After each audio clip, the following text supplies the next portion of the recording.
What's up, Seahawks? You already know your two favorite sports anchors here. I'm Sarah, he's Jordan, and this is Seahawks Central Sports. It was an action-packed weekend, and we've got all the updates, scores, and exclusive interviews on this week's episode, so let's get it going.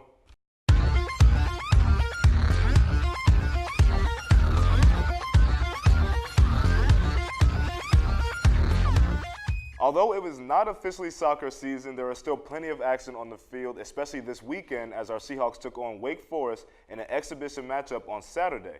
This charity game, also known as Harry's Game, named after head coach Heaney's son Harry, raised money for top soccer program as well as the Special Olympics of New Hanover County. It was a great game for an even greater cause. UNCW outshot the Deacs, winning the exhibition match 1-0.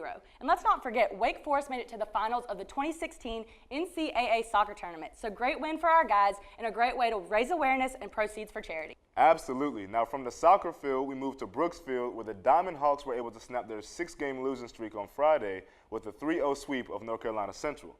Big bats for UNCW in this matchup, led by Mason Byrne with 3 hits and 2 RBIs, and Kenneth McDowell, a solo homer, in the 5th. Right-handed pitcher Alex Royalty was on the mound and had an exceptional game with 0 walks and 12 strikeouts. He threw for a record-long 8 innings to earn the honor of Seahawks Central Sports Beast of the Week. Next up for the Seahawks are the Pirates of ECU, and they will take them on in Greenville for a non-conference matchup on Friday. Turning to Seahawk track and field, they headed down to Auburn University to battle some of the fiercest competition in the country. The men's team had an incredible show out with 10 top 10 finishes, including 4 from the jumping crew led by senior Caleb Mathis and freshman Dylan Wood. On the women's side of the score sheet, freshman Isis Welch and junior Ramira Mace both had top 10 finishes in the 100-meter hurdles. Those two ladies were also a part of the winning 400-meter relay team that finished 10th overall in the meet. Both teams will head to Charlotte next weekend to prepare for the CAA meet coming up in May.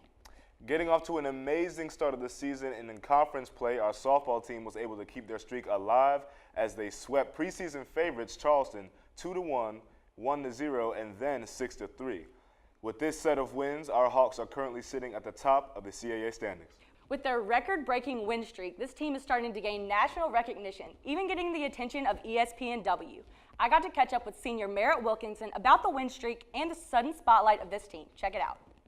10-game win streak was obviously incredible, broke records. I think the last time it was like 1996, and that was 7 games or 8 games.